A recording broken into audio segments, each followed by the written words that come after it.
నమస్కారం. నిజం TV news కి స్వాగతం. హెడ్లైన్ చూద్దాం.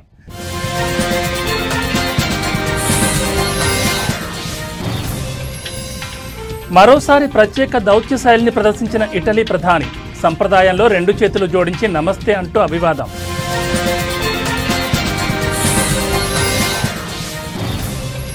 దేశ ఆర్థిక రాజధాని ముంబైలో భారీ వర్షాలు, కుండపోత వానలతో నగరం అతలాకుతలం.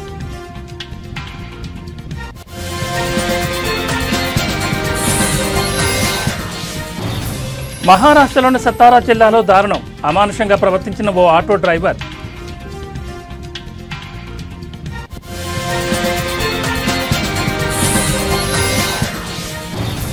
బీసీ సంక్షేమ సంఘం ఆధ్వర్యంలో సెమినార్ కార్యక్రమం.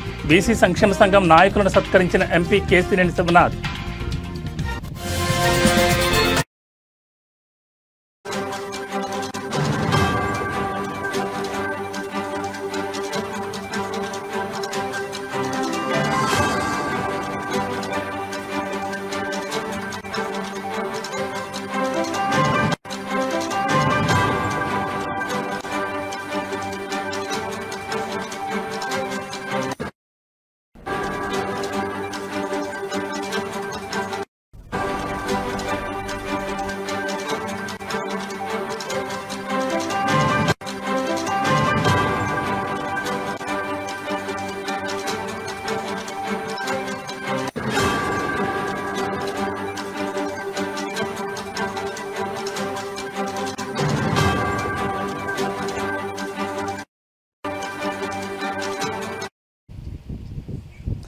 బులెటిన్లో బ్రేకింగ్ న్యూస్ చూస్తున్నాం. ఇటలీ ప్రధాని జార్జియా మెలోనీ తన ప్రత్యేక దౌత్య శైలిని మరోసారి ప్రదర్శించారు. ప్రపంచ రాజకీయాలకు కేంద్రమైన వైట్ హౌస్లో అమెరికా అధ్యక్షుడు డొనాల్డ్ ట్రంప్ సీనియర్ సహాయకురాలకి భారతీయ సంప్రదాయంలో రెండు చేతులు జోడించి నమస్తే అంటూ అభివాదం చేశారు. సాధారణంగా కరచాలనాలు, లాంఛనప్రాయ పలకరింపులు ఉండే అత్యున్నత స్థాయి సమావేశంలో ఆమె చేసిన ఈ పని అందరి దృష్టిని ఆకర్షించింది.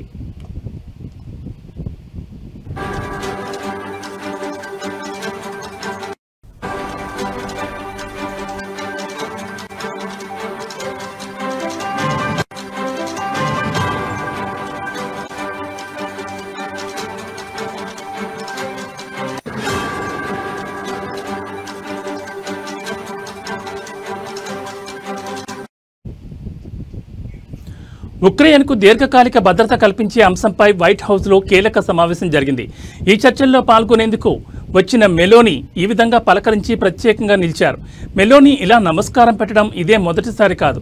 గత ఏడాది జూన్లో ఇటలీలో జరిగిన G7 సదస్సులో భారత ప్రధాని నరేంద్ర మోడీ, బ్రిటన్ ప్రధాని రిషి సునాక్, యూరోపియన్ కమిషన్ అధ్యక్షురాలు ఉర్సులా వాన్ డెర్ లేయన్ వంటి పలువురు ప్రపంచ నేతలకు ఆమె ఇదే రీతిలో నమస్కరించి వార్తల్లో నిలిచారు.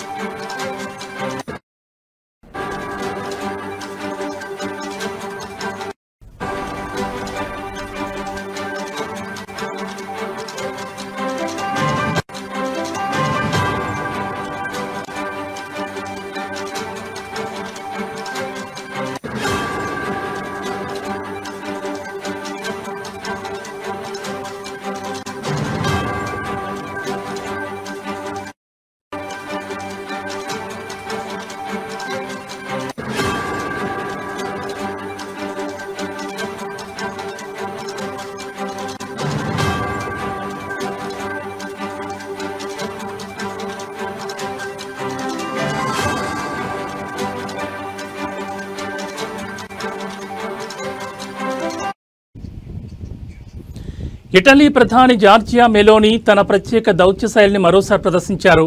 ప్రపంచ రాజకీయాలకు కేంద్రమైన వైట్ హౌస్లో అమెరికా అధ్యక్షుడు డొనాల్డ్ ట్రంప్ సీనియర్ సహాయకురాలకి భారతీయ సంప్రదాయంలో రెండు చేతులు జోడించి నమస్తే అంటూ అభివాదం చేశారు.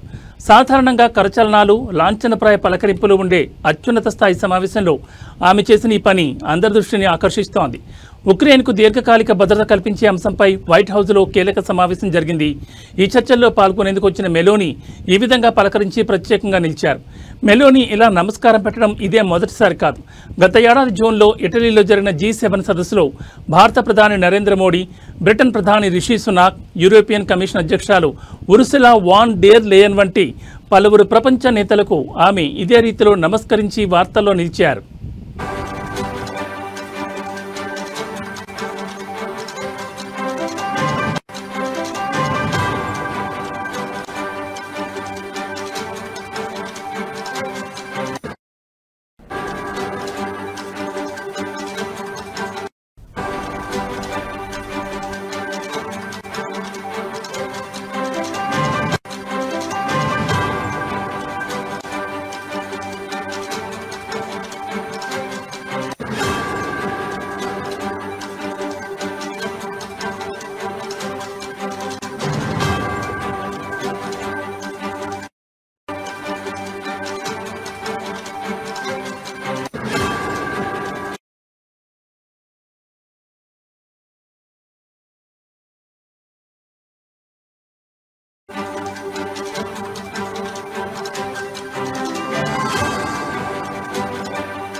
బులెటిన్లో మరో బ్రేకింగ్ న్యూస్ చూస్తున్నాం. దేశ ఆర్థిక రాజధాని ముంబైని భారీ వర్షాలు అతలాకుతలం చేస్తున్నాయి. ఈ తెల్లవారుజాము నుంచి ఎడతెరిపి లేకుండా కురుస్తున్న కొండపోత వానతో నగరం అతలాకుతలమైంది. జనజీవనం పూర్తిగా స్తంభించిపోగా భారత వాతావరణ శాఖ ముంబై నగరానికి శివారు ప్రాంతాలకు రెడ్ అలర్ట్ జారీ చేసింది.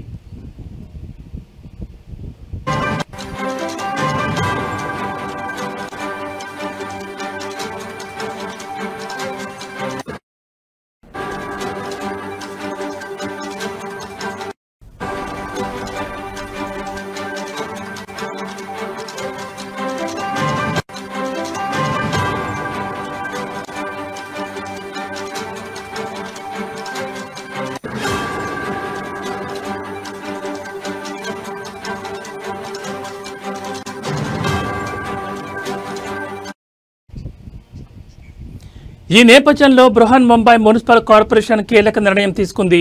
అత్యవసర సేవలు మినహా అన్ని ప్రభుత్వ, సెమీ ప్రభుత్వ, బీఎంసీ కార్యాలయాలకు నేడు సెలవు ప్రకటించింది. ప్రైవేట్ సంస్థలు కూడా తమ ఉద్యోగులకు వీలైనంత వరకు వర్క్ ఫ్రం హోం సదుపాయం కల్పించాలని, అనవసర ప్రయాణాలు చేయొద్దని బీఎంసీ గట్టిగా సూచించింది. భారీ వర్షాల కారణంగా ముంబైలోని పాఠశాలలు, కళాశాలలకు కూడా సెలవులు ప్రకటించారు.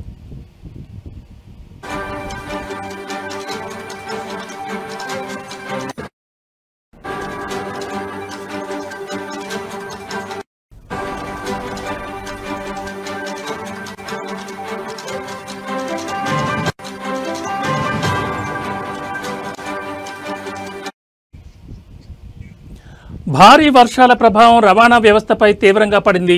సెంట్రల్ రైల్వే లైన్లో రైళ్లు 20 నుంచి 30 నిమిషాలకు పైగా ఆలస్యంగా నడుస్తున్నాయి. ముంబై విమానాశ్రయం నుంచి బయలుదేరాల్సిన 155 విమానాలు, నగరానికి రావాల్సిన 102 విమానాలు ఆలస్యమైనట్లు ఫ్లైట్ రాడార్ డేటా వెల్లడించింది. వర్షాల కారణంగా కార్యకలాపాలకు ఆటంకం కలుగుతోందని, విమానాల రాకపోకల్లో జాప్యం జరుగుతోందని ఇండిగో సంస్థ కూడా ఒక ప్రకటనలో తెలిపింది.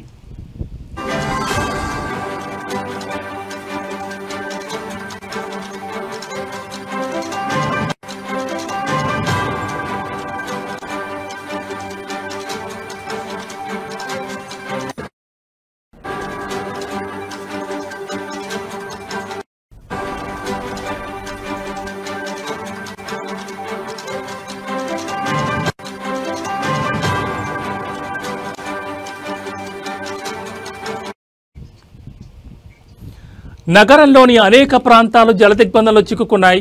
అంధేరి వెస్ట్లోని ఎస్వి రోడ్లో వాహనాల రాకపోకలు పూర్తిగా నిలిచిపోయాయి. సియాన్లోని Gandhi market, Dadar TT, Mumbai central వంటి ప్రాంతాల్లో రోడ్లు చెరువులను తలపిస్తున్నాయి. వసాయిలోని మిథాఘర్ ప్రాంతంలో వరద నీటిలో దాదాపు 200 నుంచి 400 మంది చిక్కుకున్నట్లు సమాచారం. ఇవాళ ఉదయం 8 గంటలతో ముగిసిన 24 గంటల వ్యవధిలో విక్రోలీలో అత్యధికంగా 255.5 మిల్లీమీటర్ల వర్షపాతం నమోదు కాగా, బైకుల్లాలో 241.0 మిల్లీమీటర్లు, శాంతాక్రూజ్లో 238.2 మిల్లీమీటర్ల వర్షం కురిసింది.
బులెటిన్లో మరో బ్రేకింగ్ న్యూస్ చూస్తున్నాం. మహారాష్ట్రలోని సతారా జిల్లాలో దారుణం చోటు చేసుకుంది. మద్యం మత్తులో ఓ ఆటో డ్రైవర్ అమానుషంగా ప్రవర్తించాడు. జరిమానా తప్పించుకోవడానికి ఆటోను ఆపకుండా తీసుకెళ్లాడు. అడ్డుపడిన మహిళా కానిస్టేబుల్ ఈడ్చుకుంటూ వెళ్లడంతో స్థానికులు వెంటపడి ఆటోను ఆపేశారు. డ్రైవర్ను చితకబాది పోలీసులకు అప్పగించారు. ఈ ఘటనకు సంబంధించిన వీడియో ప్రస్తుతం సోషల్ మీడియాలో వైరల్గా మారింది.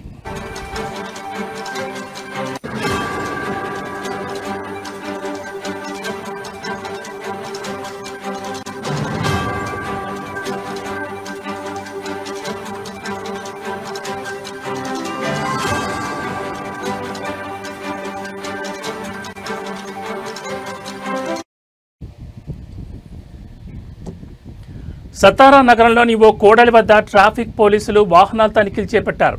ఇంతలో అటుగా వచ్చిన ఓ ఆటోను మహిళా కానిస్టేబుల్ భాగ్యశ్రీ జాదవ్ ఆపేందుకు ప్రయత్నించారు. అయితే మద్యం మత్తులో ఉన్న డ్రైవర్ దేవరాజ్ కాళీ ఆటోను ఆపలేదు. అడ్డుపడిన భాగ్యశ్రీ జాదవ్ను ఈడ్చుకుంటూ వెళ్లాడు. దీంతో స్థానికులు ఆటోను వెంబడించి కొద్ది దూరంలో దాన్ని ఆపి డ్రైవర్ను చితకబాదారు. ఆటో డ్రైవర్ దేవరాజ్ కాళీను అదుపులోకి తీసుకున్నామని, భాగ్యశ్రీ జాదవ్ ఫిర్యాదు మేరకు కేసు నమోదు చేశామని పోలీసులు చెప్పారు.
బులెటిన్లో మరో బ్రేకింగ్ న్యూస్ చూస్తున్నాం. ఉపరాష్ట్రపతి ఎన్నికకు సంబంధించి జాతీయ స్థాయిలో విపక్ష కూటమి ఒక కీలక నిర్ణయం తీసుకుంది. తమ అభ్యర్థిగా సుప్రీంకోర్టు విశ్రాంత న్యాయమూర్తి జస్టిస్ బి సుదర్శన్ రెడ్డి పేరును ఖరారు చేసింది. ఈ మేరకు కాంగ్రెస్ అధ్యక్షుడు మల్లికార్జున ఖర్గే ఒక ప్రకటన చేశారు.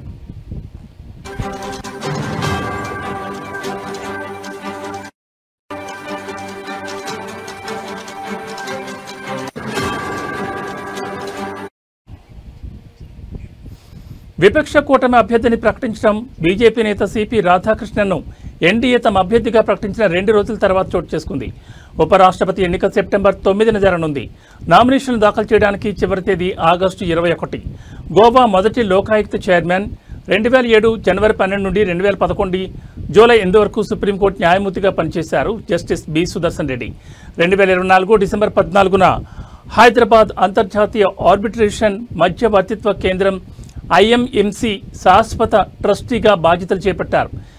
బి సుదర్శన్ రెడ్డి 37వ హైదరాబాద్ జాతీయ పుస్తక ప్రదర్శన పర్యవేక్షించడానికి సూచనలు ఇవ్వడానికి ఏర్పాటు చేసిన కమిటీకి సలహాదారుడిగా నియమితులయ్యారు.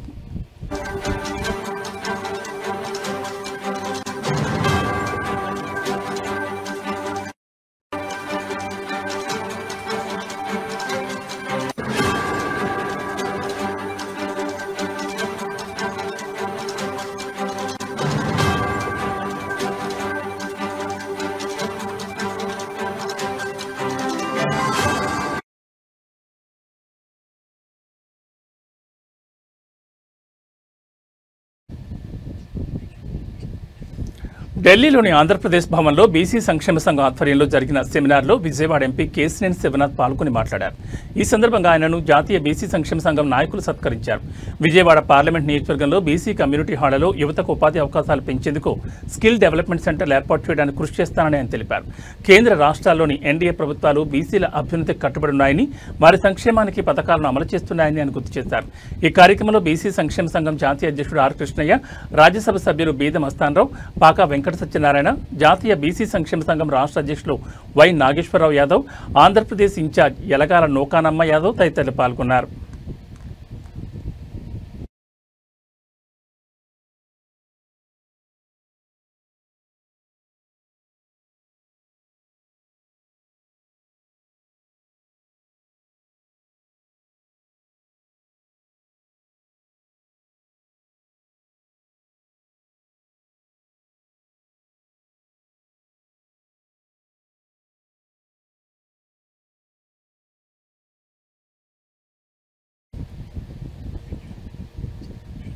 వేములవాడ శ్రీ రాజరాజేశ్వర స్వామి ఆలయంలో మాజీ సీఎం కేసీఆర్ సతీమణి శోభ మనవడు హిమాంశుతో కలిసి ప్రత్యేక పూజల్లో పాల్గొన్నారు. రాజన్న కోడెముక్కు చెల్లించి అనంతరం స్వామివారికి ప్రత్యేక పూజలు చేశారు. ఆలయ అర్చకులు స్వాగతం పలుకుతూ తీర్థప్రసాదాలు అందించారు. వేములవాడ నియోజకవర్గ ఇన్ఛార్జ్ చల్మడ లక్ష్మీ నరసింహారావు, ఏనుగు మనోహర్ రెడ్డి, మాజీ మున్సిపల్ చైర్పర్సన్ రామతీర్థపు మాధవి స్వామివారి చిత్రపటాన్ని అందజేశారు.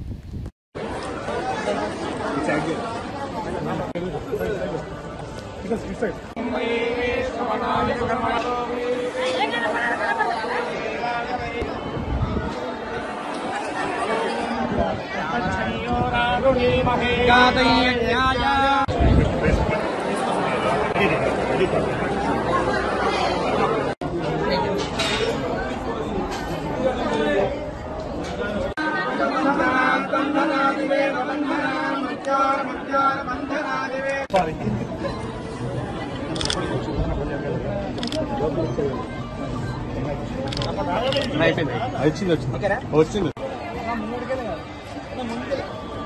ఇట్లా ఇట్లా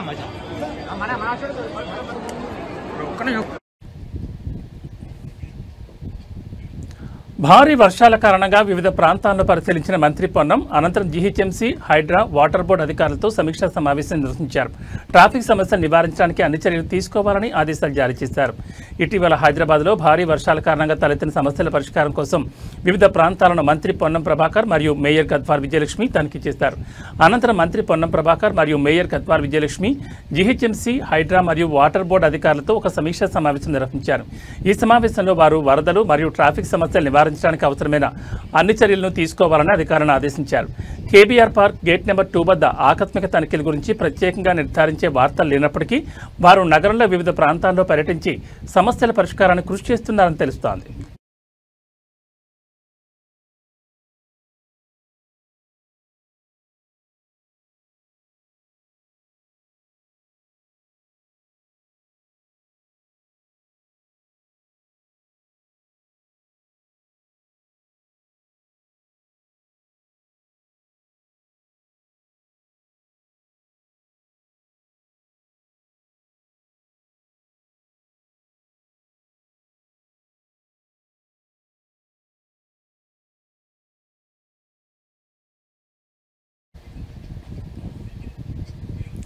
రాజధాని ప్రాంతంలో వరద నీరు నిలిచిపోవడానికి కారణం పశ్చిమ బైపాస్ నిర్మాణంలో అధికారుల నిర్లక్ష్యమేనని మంత్రి నారాయణ అన్నారు. ఆయన మంగళగిరి మండలంలోని వరద ప్రభావిత ప్రాంతాలను ఏడీసీ చైర్పర్సన్ లక్ష్మీ పార్థసారథితో కలిసి సందర్శించారు. మంగళగిరి మండలం కురగల్లు దగ్గర జాతీయ రహదారిపై నిర్మించిన వంతెన కింద పేరుకుపోయిన మట్టిని తొలగించకపోవడం వల్లే నీరు దిగుకు వెళ్లలేదని మంత్రి చెప్పారు. సుమారు 25 అడుగుల మట్టిని వెంటనే తీసివేయడం సాధ్యం కానందున వంతెన సమీపంలో కొంతమేర జాతీయ రహదారిని తొలగిస్తున్నట్లు తెలిపారు. ఈ చర్య వల్ల 24 గంటల్లో వరద నీరు దిగిపోతుందని, ఆ తర్వాత మట్టిని పూర్తిగా తొలగించి రోడ్డు మరమ్మతులు పూర్తి చేస్తామని ఆయన వివరించారు.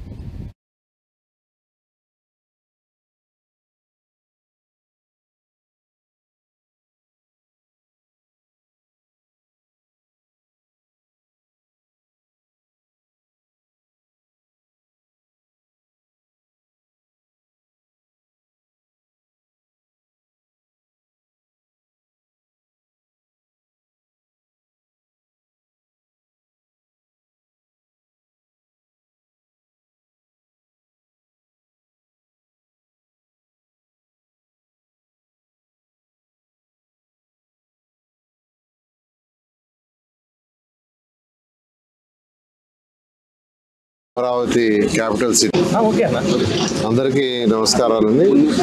అమరావతి క్యాపిటల్ సిటీ మీద వైసీపీ నాయకులు అనేకమైన దుష్ప్రచారాలు చేస్తున్నారు. అవన్నీ మానుకోవాలి. అమరావతి క్యాపిటల్ సిటీలో ఎటువంటి ఇబ్బంది లేదు. అయితే వెస్టర్న్ బైపాస్ రోడ్ ఏదైతే కన్స్ట్రక్ట్ చేస్తున్నారో ఆ కన్స్ట్రక్షన్ చేసేటప్పుడు కొండవీటి వాగు ఏదైతే ఉందో కొండవీటి వాగు కింద యాక్చువల్గా ఆ మట్టి అంతా తీసేసి పైన యాక్చువల్గా బ్రిడ్జ్ కట్టుండాల్సింది. వాళ్ళు ఆ మట్టి తీయకుండా పైన బ్రిడ్జ్ కట్టారు.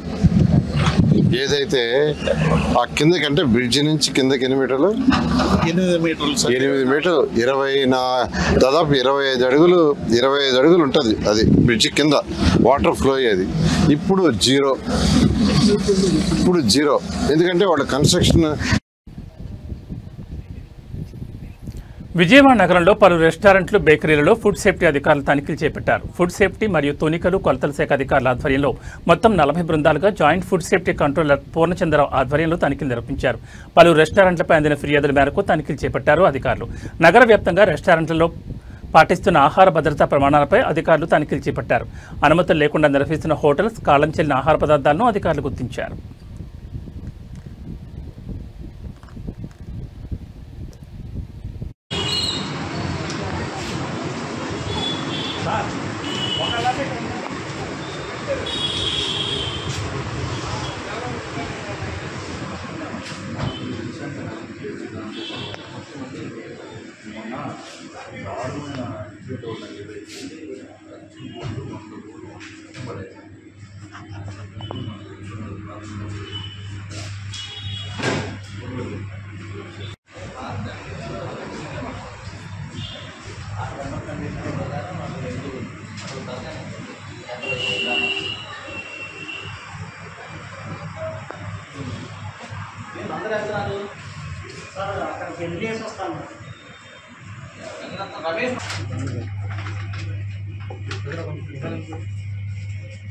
కొంచెం సైడ్ వచ్చాను కారిపోతున్నది.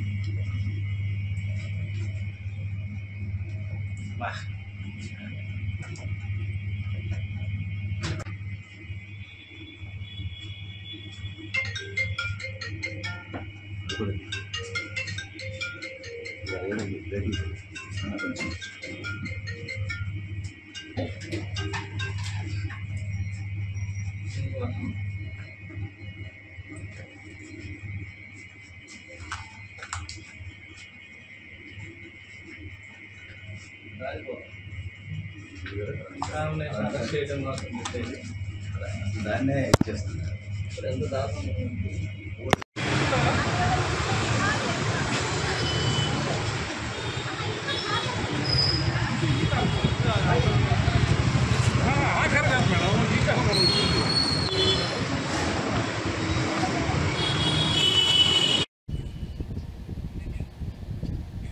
ఇవి బులెటిన్ అప్డేట్స్. మరిన్ని అప్డేట్స్తో మళ్ళీ కలుద్దాం. నమస్కారం.